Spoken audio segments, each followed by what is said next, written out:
गुरुर्ब्रह्मा गुरुर्विष्णु गुरुर्देवो महेश्वरः गुरुर्साक्षात् परब्रह्म तस्मै श्री गुरुवे नमः।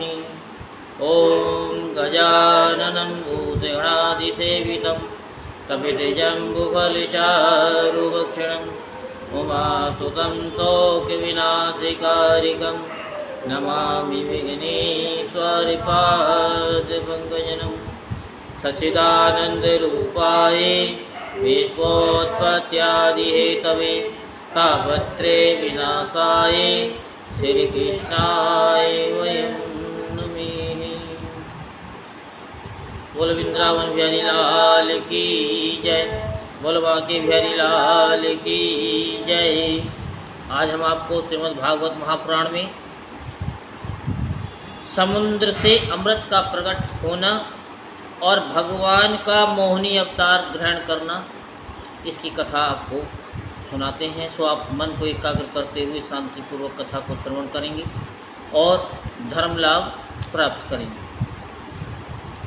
श्री सुखदेव जी कहते हैं, इस प्रकार जब भगवान शंकर ने विष पी लिया तब देवता और असुरों को बड़ी प्रसन्नता हुई। वे फिर नए उत्साह से समुद्र मथने लगे। तब समुद्र से कामधेनु प्रकट हुई। वह अग्निहोत्र की सामग्री उत्पन्न करने वाली थी, इसलिए ब्रह्मलोक तक पहुँचाने वाले यज्ञ के लिए उपयोगी पवित्र घी दूध आदि प्राप्त करने के लिए ब्रह्मवादी ऋषियों ने उसे ग्रहण किया। उसके बाद उच्च श्रवा नाम का घोड़ा निकला। वह चंद्रमा के समान श्वेत वर्ण का था। बलि ने उसे लेने की इच्छा प्रकट की। इंद्र ने उसे नहीं चाहा, क्योंकि भगवान ने उन्हें पहले से ही सिखा रखा था। तदंतर ऐरावत नाम का श्रेष्ठ हाथी निकला। उसके बड़े बड़े 4 दांत थे, जो उज्ज्वल वर्ण कैलाश की शोभा को मात करते थे। तत्पश्चात कौस्तुभ नामक पद्मराग मणि समुद्र से निकली। उस मणि को अपने हृदय पर धारण करने के लिए अजित भगवान ने लेना चाहा। परिचित इसके बाद स्वर्गलोक की शोभा बढ़ाने वाला कल्प वृक्ष निकला। वह याचकों की इच्छाएं उनकी इच्छित वस्तु देकर वैसे ही पूर्ण करता रहता है, जैसे पृथ्वी पर तुम सबकी इच्छाएं पूर्ण करते हो। तत्पश्चात अप्सराएं प्रकट हुई। वे सुंदर वस्त्रों से सुसज्जित एवं गले में स्वर्ण हार पहने हुई थीं।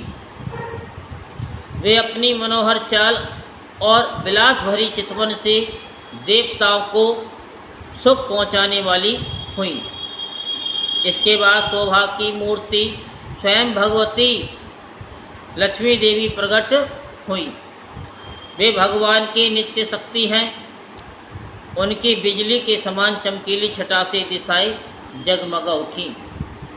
उनके सौंदर्य, औदार्य, यौवन, रूप, रंग और महिमा से सबका चित्त खिंच गया। देवता, असुर, मनुष्य सभी ने चाहा कि ये हमें मिल जाए। स्वयं इंद्र अपने हाथों उनके बैठने के लिए बड़ा विचित्र आसन ले आए। श्रेष्ठ नदियों ने मूर्तिमान होकर उनके अभिषेक के लिए सोने के घड़ों में भर भर कर पवित्र जल ला दिया। पृथ्वी ने अभिषेक के योग्य सब औषधियाँ दी। गौओं ने पंचगव्य और वसंत ऋतु ने चैत्र बैसाख में होने वाले सब फूल फल उपस्थित कर दिए। इन सामग्रियों से ऋषियों ने विधि पूर्वक उनका अभिषेक संपन्न किया। गंधर्वों ने मंगल में संगीत की तान छेड़ दी। नर्तकियाँ नाच नाच कर गाने लगीं। बादल संधे होकर मृदंग, डमरू, ढोल, नगारे, नरसिंह, शंख, वेणु और वीणा बड़े जोर से बजाने लगे। तब भगवती लक्ष्मी देवी हाथ में कमल लेकर सिंहासन पर विराजमान हो गईं। दिग्गजों ने जल से भरे कलशों से उनको स्नान कराया। उस समय ब्राह्मणगण वेद मंत्रों का पाठ कर रहे थे। समुद्र ने पीले रेशमी वस्त्र उनको पहनने के लिए दिए। वरुण ने ऐसी वैजयंती माला समर्पित की। वरुण ने ऐसी वैजयंती माला समर्पित की जिसकी मधु में सुगंध से भोरे मतवाले हो रहे थे। प्रजापति विश्वकर्मा ने भांति भांति के गहने, सरस्वती ने मोतियों का हार, ब्रह्मा जी ने कमल और नागों ने 2 कुंडल समर्पित किए। इसके बाद लक्ष्मी जी ब्राह्मणों के स्वस्ति वाचन पाठ कर चुकने पर अपने हृदयों में यानी हाथों में कमल की माला लेकर उसे सर्वगुण संपन्न पुरुष के गले में डालनी चली। माला के आसपास उसकी सुगंध से मतवाले हुए घोड़े गुंजार कर रहे थे। उस समय लक्ष्मी जी के मुख की शोभा अवर्णनीय हो रही थी। सुंदर कपोलों पर कुंडल लटक रहे थे। लक्ष्मी जी कुछ लज्जा के साथ मंद मंद मुस्कुरा रही थी। उसकी कमर बहुत पतली थी। दोनों स्तन बिल्कुल सटे हुए और सुंदर थे। उन पर चंदन और केसर का लेप किया हुआ था। जब वे इधर उधर चलती थी तब उनके पाजेब से बड़ी मधुर झंकार निकलती थी। ऐसा जान पड़ता था कि मानो कोई सोने की लता इधर उधर घूम रही हो। वे चाहती थी कि मुझे कोई निर्दोष और समस्त उत्तम गुणों से नित्य युक्त अविनाशी पुरुष मिले तो मैं उसे अपना आश्रय बनाऊं, वरुण करूं। परंतु गंधर्व, यक्ष, असुर, सिद्ध, चारण, देवता आदि में कोई भी वैसा पुरुष उन्हें न मिला। वे मन ही मन सोचने लगी, कोई तपस्वी तो है परंतु उन्होंने क्रोध पर विजय नहीं प्राप्त की है। किन्हीं में ज्ञान तो है परंतु वे पूरे अनासक्त नहीं हैं। कोई है तो बड़े महत्वशाली परंतु वे काम को नहीं जीत सके। किन्हीं में ऐश्वर्य भी बहुत है परंतु वे ऐश्वर्य ही किस काम का जब उन्हें दूसरों का आश्रय लेना पड़ता है। किन्हीं में धर्माचरण तो है परंतु प्राणियों के प्रति वे प्रेम का पूरा बर्ताव नहीं करते। त्याग तो है परंतु केवल त्याग ही तो मुक्ति का कारण नहीं है। किन्हीं में वीरता तो अवश्य है परंतु वे भी काल के पंजे से बाहर नहीं हैं। अवश्य कुछ महात्माओं में विषयाशक्ति नहीं है परंतु वे तो निरंतर अद्वैत समाधि में ही लीन रहते हैं। किसी ऋषि ने आयु तो बहुत लंबी प्राप्त कर ली है परंतु उनका शील मंगल भी मेरे योग्य नहीं है। किन्हीं में शील मंगल भी है परंतु उनकी आयु का कुछ ठिकाना नहीं। अवश्य किन्हीं में दोनों ही बातें हैं परंतु वे अमंगल वेश में रहते हैं। रहे एक विष्णु भगवान, उनमें सभी मंगल में गुण नित्य निवास करते हैं परंतु वे मुझे चाहते ही नहीं हैं। इस प्रकार सोच विचार कर अंत में श्री लक्ष्मी जी ने अपने चिर अभिष्ट भगवान को ही वर के रूप में चुना क्योंकि उनमें समस्त सद्गुण निवास करते हैं। प्राकृतिक गुण उनका स्पर्श नहीं कर सकते और अणिमा आदि समस्त गुण उनको चाहा करते हैं परंतु वे किसी की भी अपेक्षा नहीं रखते। वास्तव में लक्ष्मी जी के एकमात्र आश्रय भगवान ही हैं। इसी से उन्होंने उन्हीं को वर्ण किया है। लक्ष्मी जी ने भगवान के गले में वह नवीन कमलों की सुंदर वनमाला पहना दी जिसके चारों ओर झुंड के झुंड मतवाले मधुकर गुंजार कर रही थी। इसके बाद लज्जापूर्ण मुस्कान और प्रेमपूर्ण चितवन से अपने निवास स्थान उनके वक्ष स्थल को देखती हुई वे उनके पास ही खड़ी हो गईं।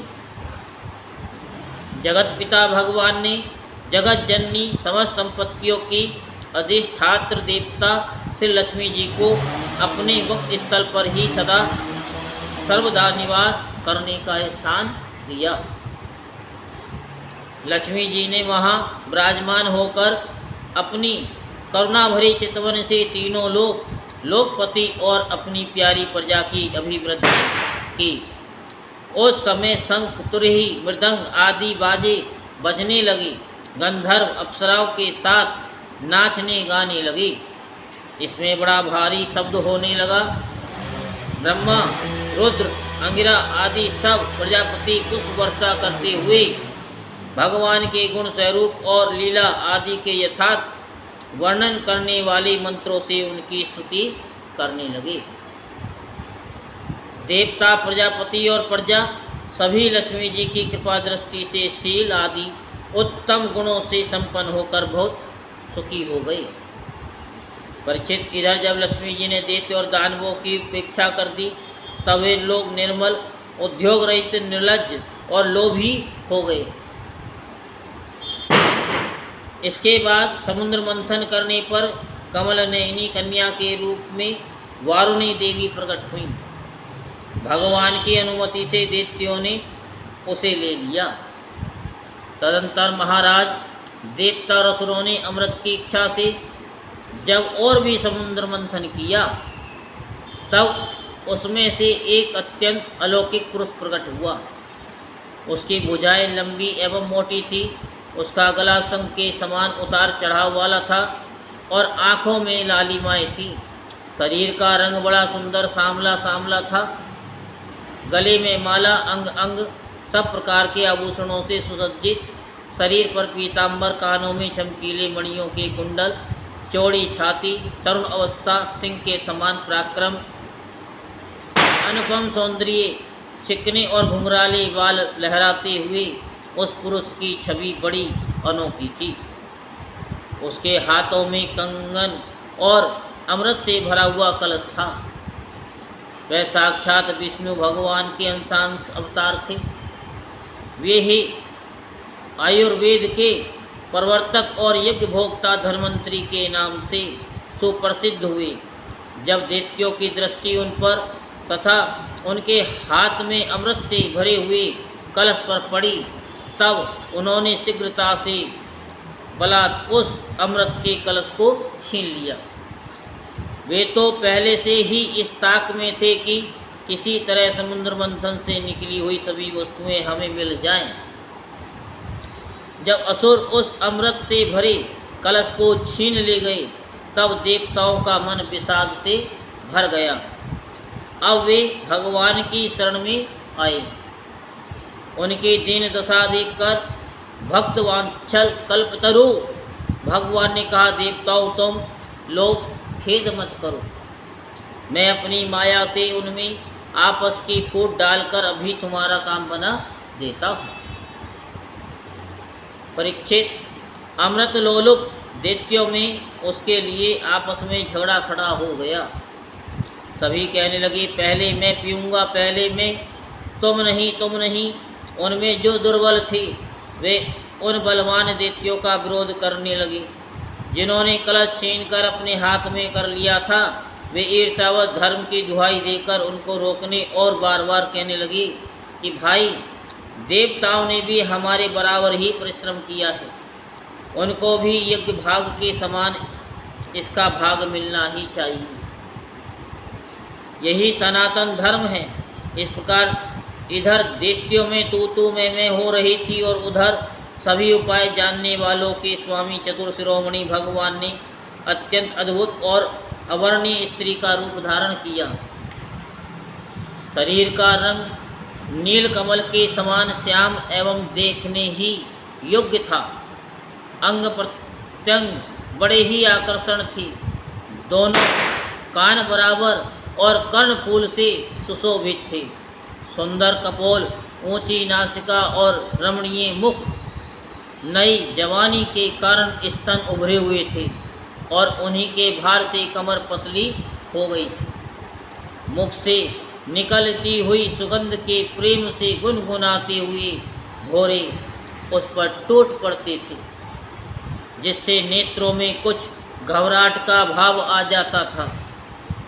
अपने लंबे केश पासों में उन्होंने खिले हुए बेले के पुष्पों की माला गोंद रखी थी। सुंदर गले में कंठ के आभूषण और सुंदर भुजाओं में बाजू मंद सुशोभित थे। इनके चरणों के नूपुर मधुर ध्वनि से रुनझुन कर रहे थे और स्वच्छ साड़ी से ढके नितंब द्वीप पर शोभायमान कर धनी अपनी अनूठी छटा छिटका रही थी। अपनी सलज्ज मुस्कान नाचती हुई तिरछी बोहें और विलास भरी चितवन से मोहिनी रूपधारी भगवान दैत्य सेनापतियों के चित्त में बार बार कामोद्दीपन करने लगे। इससे आगे की कथा हम आपको कल सुनाएंगे। बोल वृंदावन बिहारी लाल की जय, बोल बांके बिहारी लाल की जय। जय जय श्री राधेश्याम, जय जय श्री राधेश्याम, जय जय श्री राधेश्याम।